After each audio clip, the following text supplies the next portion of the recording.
ghosted me after I playfully mocked him as weak and that he should watch me in the corner. Hello, Reddit. My name is Zara, and I'm 26 years old. I need your advice on something I did. I know it's horrible what I did, but I really need advice on how to get him back. The thing is, my fiancé ghosted me after I playfully mocked him as weak and told him he should watch me in the corner. I know it was a terrible thing to say, but I was angry, and I wanted to hurt him with my words. Evidently, I chose the wrong choice of words, as now he won't even take my calls or return them. My parents have been calling and asking after him, and I don't even know what to tell them, because our wedding is in 2 weeks, and now I don't even know where or how to reach him. You see, I met Jason at a masquerade party. Normally, I wasn't even supposed to be at the party, but my friends forced me there, knowing I don't go out, and they wanted me to have some fun, even if it was a one-time thing. I went to the party feeling out of place and awkward because everyone wore masks and yet seemed to know each other, but I could barely point out my friends in the dancing crowd. So I sat at the bar, sipping my drink and hoping the party would come to an end soon enough so I could go back home and back to my books. Yes, I was a bookworm, and as a medical student, I had to be so I wouldn't fail. My own idea of fun was lying on my comfy cushion in my dorm, sipping my favorite drink and scanning through a medical journal. So I definitely felt the urge to leave that party as soon as possible. A man in a green mask had walked up to me and sat beside me. His name was Jason, my present fiancé who has now ghosted me and refuses to speak to me. He didn't say anything to me at first, and just ordered a glass of wine and sipped it too. We sat in comfortable silence. Well, that was until I felt eyes on me, and I turned and saw him staring at me through his mask. When he realized I had caught him staring, he laughed and raised his hands in surrender, apologizing for staring too hard. I shrugged, and then we started to talk. We spoke randomly, but I enjoyed every bit of the conversation. So when it was time to go, we exchanged contacts and kept in touch. We became very good friends, and because we had similar interests, conversations between us flowed easily. Sometimes we would speak for hours before even realizing we were. We started meeting up sometimes for lunch or dinner to discuss whatever it was we couldn't do on the phone. Jason was the sweetest guy I knew. He was gentle, kind, very handsome, and fit physically too. He even had a good sense of humor. Well, most people wouldn't call it a good sense of humor because they weren't exactly funny. But to a book nerd like myself, who managed to snatch herself a boy's attention, they were definitely funny. Jason was a shy person and sometimes could be very indecisive, so it took him a whole 3 months before he confessed his feelings for me, and another 3 to officially ask me to be his girl. I figured if I wanted Jason to do certain things, I had to hint very strongly at them before he got them. Don't get me wrong, Jason was book smart, and he became a successful technologist after we were done with college. But in relationships, Jason didn't do things randomly except you'd have hinted at them for a while before he got it. One time, I had wanted him to get me a car so it would make transportation for me easier to and from the hospital. So I started to discuss cars and even went ahead to take him to racing games while telling him how lovely it would be to own one. It took Jason a full month to understand what I was hinting at before he eventually got me my dream car. After med school, my original plan was to get married before I started training to be a medical doctor, but Jason wasn't getting the hints. By the time I had graduated from med school, he had already started up his business and was already quite successful. He had even bought a house and his own car, so I knew that getting married wasn't exactly the problem here, but Jason not being able to read the signs. By that time, we were already 3 years into our relationship, and I felt like it was time to take things forward. But Jason didn't seem to think so because he was too busy trying to do other things to make me happy, rather than the very obvious thing I wanted almost desperately. Wait, I wasn't exactly desperate, but the thing is, when you look at your parents' legacy, you kind of want to live up to it because somehow you wanted to tell your own kids how you did the same as their grandparents did. Does that make sense? Either way, that was what I wanted. You see, my parents were married at the age of 22, and according to them, they had met and liked each other instantly, like I did with Jason. They dated for just 6 months before they got married, and now they still live happily together and are as in love as the young adults they were many years ago. So my parents made me believe in love don't wait around and don't waste time. So dating someone, even someone I loved, for 3 years was sort of a big deal for me, especially since all my siblings were happily married, and I was the only unmarried one amongst them. Funnily, nobody minded all these things I was seeing and was thinking as uncomfortable truths. But at that point, I had thought they were seeing them, and that bothered me more. I loved Jason very much, in fact, but I just wanted him to do the right thing, and I was getting frustrated by it. Sometimes I would even snap at him when he didn't understand what I meant. And Jason, being Jason, would try as much as possible to please me, buy me expensive gifts, take me out on dates. I loved when he did those things, but I just wasn't appreciative of them, and I took them all for granted. So I began to focus more on my career as a doctor. I resigned myself to the fact that I might always just have a boyfriend and not a husband. I was getting too desperate to get married. I was beginning to lose myself, so I gave up on the idea. Because as much as I wanted to get married, I only wanted it with Jason. So work made me even happier. The emergencies, attending to different patients, and putting a smile on their faces after getting them relieved of their pains. And also sometimes when it would be the opposite. I got really busy with work, so I started to see less and less of Jason. Mostly because I was too tired most times to even hold a conversation with him. Our hospital was short of doctors because one of the doctors had to take maternity leave, and another one traveled for a seminar, so I was literally the only one available, so I got really, really busy. Well, that was until a new doctor was transferred to our hospital. It was a relief because I knew I would have broken down anytime soon if another doctor didn't start working at the hospital. Mason was really nice and took off the workload from me, so I was almost back to my usual not too busy period. All the times I was busy, though, Jason was very understanding. In fact, he would bring me lunch, sometimes dinner, because I would forget to eat while I worked. So he was really supportive of my career, and I loved that about him. Well, that was until I decided to ruin things for myself. One time, I volunteered to go on a mission work. Mission work was like when we traveled to another state or country where they desperately needed medical attention, but because no doctors were willing to live there due to the weather conditions or poor living conditions, they tended to get killed by even the slightest Chris. Originally, I had been pissed because I had expected them to actually treat me like a small god since I was there to save their lives.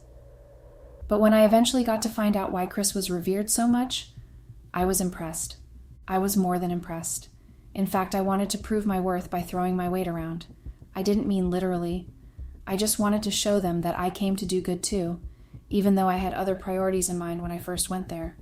So I started working hard, starting by helping the children with measles vaccines. Soon enough, the people started to come to me for advice on even the tiniest things they should have knowledge about. It was crazy how people could live in the 21st century and still not know basic things that didn't exactly require a doctor to understand. I wasn't comfortable with them around, but I kept my smile on my face and my voice light whenever I chided them about not knowing basic things to do in case of emergencies that especially didn't require hospitals to solve them. I started holding small meetings, which had literally all of them turning up, to sensitize them about basic medical knowledge, and I even trained about 3 of them on how to do CPR. Chris was definitely impressed with the work I did and started to hang around me more. I enjoyed his company too much more than I would have wanted to admit, and everyone in that town seemed to think we looked good together, so they tried their very obvious efforts to bring us together all the time. Chris was such a fun person to be around, and despite not having been in the outside world for the longest time, he still kept in touch, and he clearly looked like someone who knew what he was doing. I won't lie to you guys. I was starting to feel a little more than liking having him around because I started to want to be around him, and when he wasn't there, I found myself thinking about him too much. Whenever I thought about Jason and how I left our relationship sour, I felt guilty having those kinds of feelings, but I just couldn't help myself, especially since, in fact, Chris showed interest in me and wasn't particularly hiding his emotions. Despite what you might have thought, I didn't sleep with Chris during my 1-month stay, even though it was one thing on my mind throughout. Somehow, I wanted to respect what I had with Jason, even though I was obviously ruining things between us by behaving badly toward him. My last week of staying there, I spent more time with Chris than I ever had. It had been torture seeing the object of my infatuation right in front of me and not being able to do anything. He tried to, but I resisted. Barely, but I still did. So I came back home feeling out of place and sexually frustrated, especially missing Chris. But I thought it best because I didn't want to have to deal with a complicated relationship. And then there was Jason to think of. As soon as I got home, Jason was already there, obviously waiting for my arrival. I was so tired that I hadn't said anything to him, just went to my room and freshened up. I hadn't even bothered to eat anything and just went to sleep, tired from the journey. Luckily for me, I had been given a week's break to rest up from the whole thing. When I woke up that day, it was late in the evening, and since I woke up hungry, I went to the kitchen to whip something up for myself. But Jason had been there, and there was a food plate covered in front of him while he typed on his phone. I knew he was working, and I knew the food was probably for me, so I just took it and ate hungrily. By the time I was done, Jason had dropped his phone, and he apologized for not going with me and explained why he hadn't gone with me. His excuses were reasonable, but I didn't want to have to apologize for my own behavior of ignoring him for a month over something so silly, so I just shrugged and accepted his apology without giving any of mine. Jason was happy I had at least forgiven him and was explaining how hard it was for him since I left and refused to speak to him. I felt really guilty because I had not really thought of him while there. My mind had been on someone else, and that someone was specifically Chris, but my pride refused to let me apologize. I resumed work the following week after Jason spent the last one making up for the whole month we missed. I was happy that we made up, but I was in for my greatest surprise when 2 days after I had resumed working, I was told someone wanted to see me. Me thinking it was Jason as usual, didn't bother asking questions and went to the lobby. I thought Jason was just bringing me lunch, but on reaching there, it hadn't been Jason. It was Chris. I was really surprised to see him. I didn't think he could leave those people behind.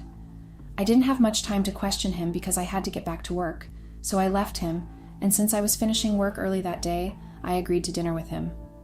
We had dinner together that evening, and he told me how he missed me, had to come see me, and didn't want my trip down there to just be the end of our relationship. I didn't know what to do, whether I should give into my heart and go with the flow, or my brain was telling me something different. Up until then, I hadn't told Chris that I had a boyfriend. I mean, I had hinted at it, but probably seeing that no one called me worried about how I was doing, which was initially my fault, as I had blocked Jason from calling, he thought otherwise. So he was here trying to work something between us. I was so tempted to take his offer to have a fling. So tempted I eventually did. I know. But it's one thing for your head to think one thing and your body another. I started hanging out with Chris more and more when I wasn't busy with work, meaning I spent less time with Jason. I gave Jason excuses of being busy at work, and Jason, of course, fell for all my lies, hook, line, and sinker, because he evidently loved me and trusted me. I felt guilty actually two-timing, but I didn't want what I had with Chris to end. It was exciting and fun, and I felt like a teenager doing what she isn't supposed to be doing. And what I had with Jason was rock solid. I didn't want that to end too. I mean, I did love him. Fast forward to when Jason proposed to me. I almost got caught that day with all my lies. I had never felt so anxious in all my life. Jason had actually planned to propose to me during my usual 1-hour lunch break, and of course I didn't know that because I spent less time with him to know what he was doing most of the time. I had planned to spend that lunch break with Chris, and he had come to pick me up and take me to my favorite restaurant where I ate all the time. Jason had called, and I couldn't ignore it, so I picked up. When he asked where I was, I told him I was with someone having lunch at my usual place. I honestly wasn't expecting him to show up, particularly not with a flower and a ring in his hand. I had been so shocked when he asked me to turn around, and there he was, on one knee with a sparkly ring resting in its case and flowers in his other hand. Chris was right there, looking at me confused and totally speechless. By then, people's attention was already drawn towards us, and I couldn't leave him on his knees, so I just nodded weakly. The congratulations and applause from every corner of the place from strangers, when Jason slipped the ring onto my finger, had me smiling like I was pleased, while I was panicking inside. Chris still sat there looking at us, and I knew what was going on in his head would probably be to squeeze the life out of me for lying. Well, I didn't exactly lie since I technically told him I was in a relationship, but I guess that's also lying. Chris eventually stood up and extended his hand while congratulating Jason.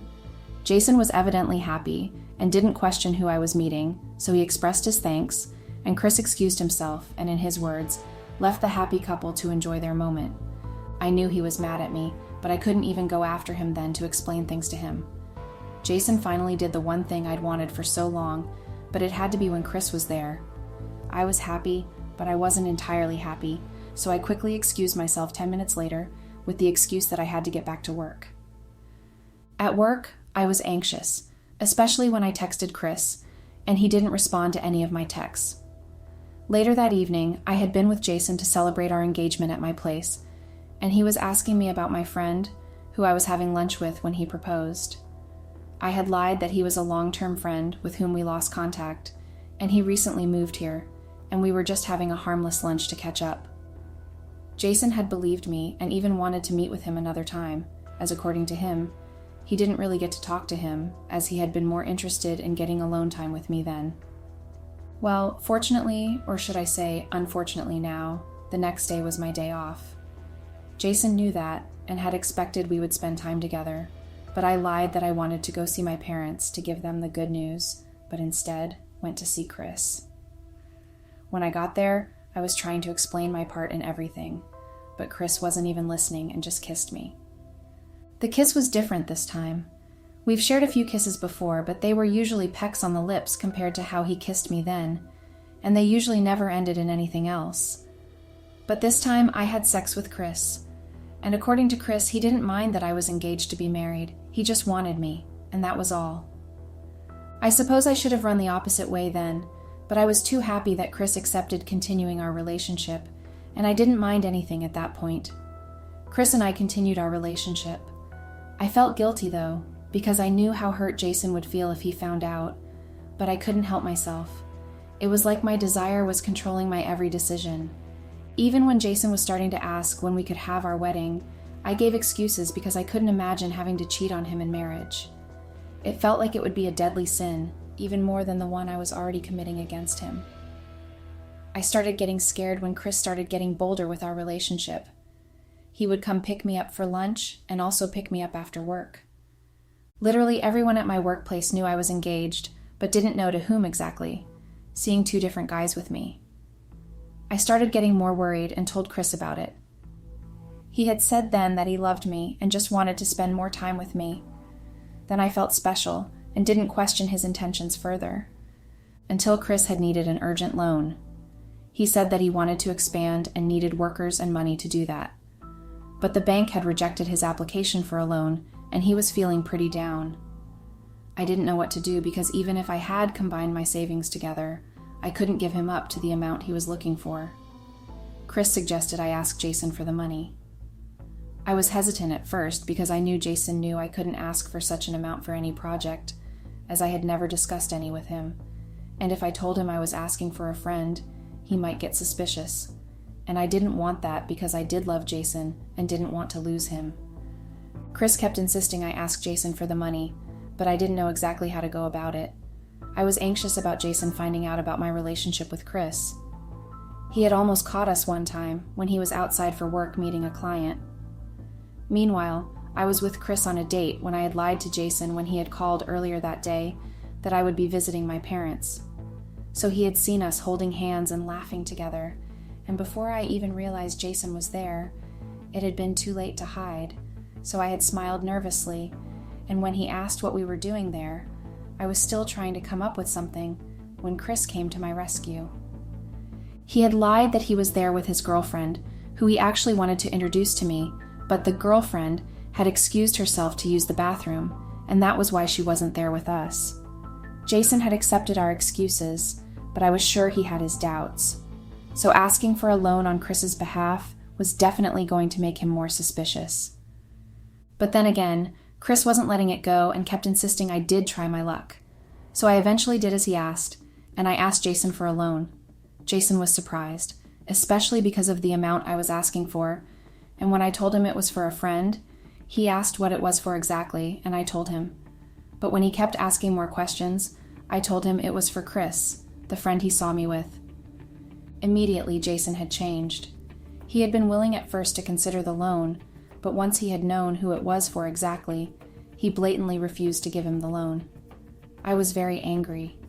Perhaps I shouldn't have been in the first place, because I know Jason had every right to decide not to give a loan out of his personal money. But at that moment, I was just so angry and said some things that I didn't exactly mean, but I just wanted to hurt him with my words. So I had first tried guilt-tripping him by saying it was because I didn't have that much money to lend Chris, which was why I came to him.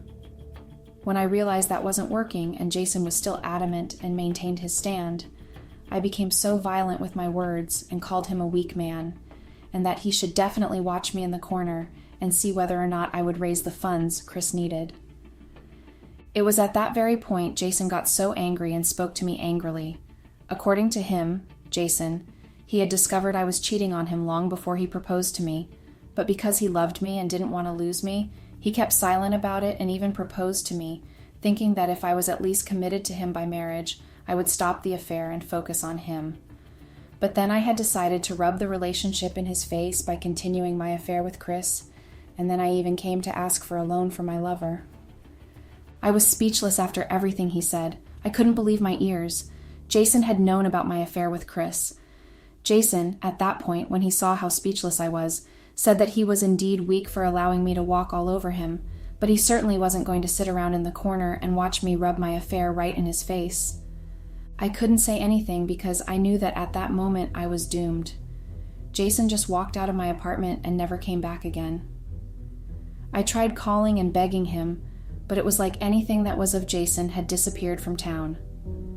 I couldn't find him at his usual hideout or his apartment, and when I eventually got time off work to go to his office, this was a week after the fight we had, Jason was nowhere in the building, and if what his workers said was to be believed, he traveled, and they didn't know where to. I was pretty sure they knew where he was, but were probably too scared to lose their jobs, so they kept their mouths shut. I couldn't find Jason anywhere, and Chris too did a number on me. He told me how happy he was that things ended like that between Jason and me, and he couldn't be happier that we were finally going to be together. After he persuaded me to, I gave him all my savings and even borrowed a loan from the bank, using my apartment as mortgage, so I could obtain the loan and give it to him. Now I'm in debt because Chris is MIA and took all my money with him. I don't know what to do honestly, because now all I have left are debts to pay and possibly no apartment to come back to if I don't pay it all up. My parents don't even know things with Jason have ended. Jason has totally ghosted me, and now I don't even know what to do.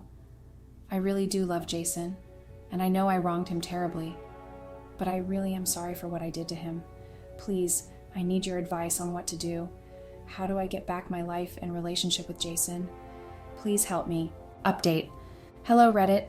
It's been 3 whole months now since I ruined my own life with my own hands. I know I came here to express myself and how I'm feeling and see whether I would get advice that would perhaps help me get back my relationship with Jason. But so far, all I've gotten have been backlashes and insults. I know what I did was bad, and I could have lied about what I did when I came to tell my story, but I wanted to bear my heart out, and perhaps someone would understand the decisions I made, however stupid they were, and would give me insights on how to go about everything, especially getting back Jason. But that was evidently not the case. The comments made me feel worse than I already felt. And another bad thing happened. My parents stopped speaking to me after they found out what happened between Jason and me. They don't even mind that I'm their only child and refuse to talk to me.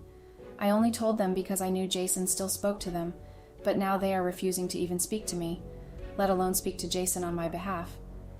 I wish so much that I hadn't met Chris or even decided to have him as my lover. If Chris hadn't... No, actually, I did that by myself.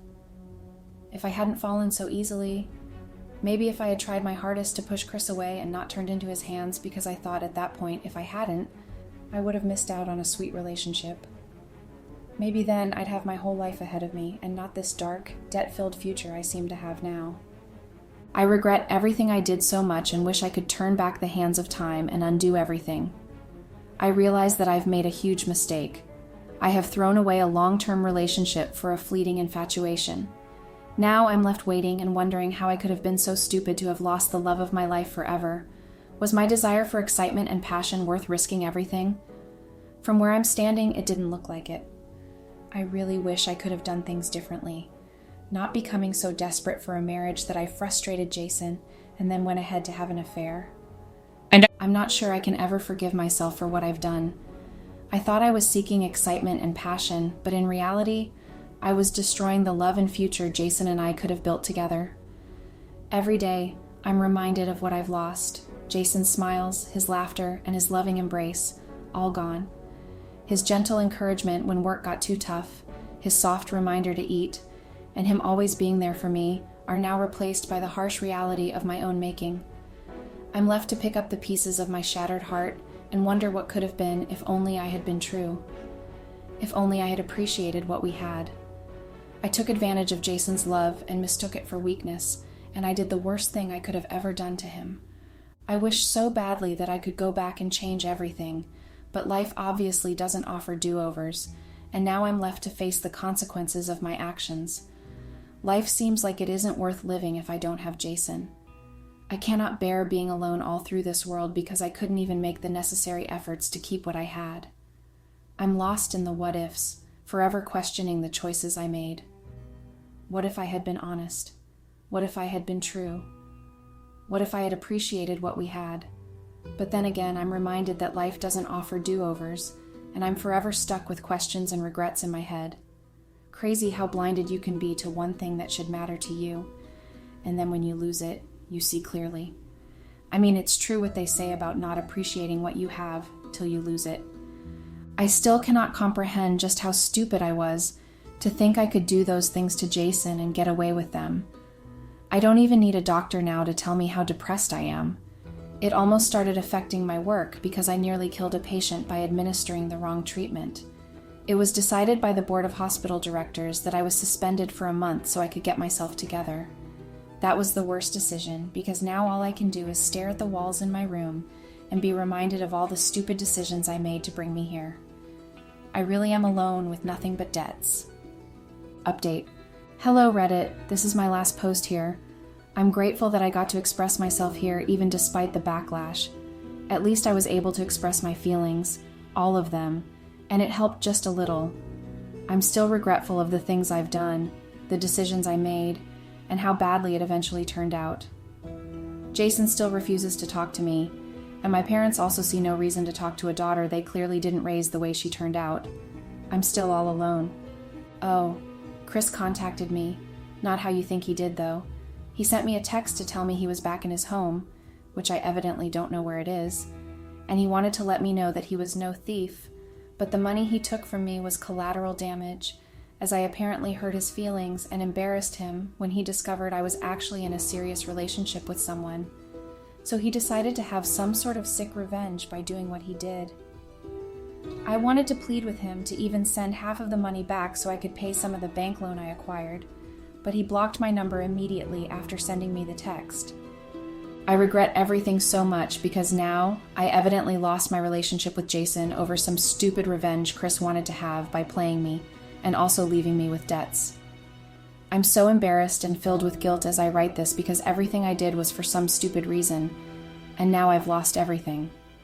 I cannot even forgive myself for how I treated Jason, so I know even asking him for forgiveness is overrated. How I wish I had done everything differently. The bank has been calling and telling me my mortgage would soon be collected if I refused to pay. I would, but I don't even have any money to do so. I'm so thoroughly doomed. Guys, please don't make the same mistakes I did. For everything eventually, at the end, wasn't worth the risk I took to follow my heart. Thanks, and goodbye.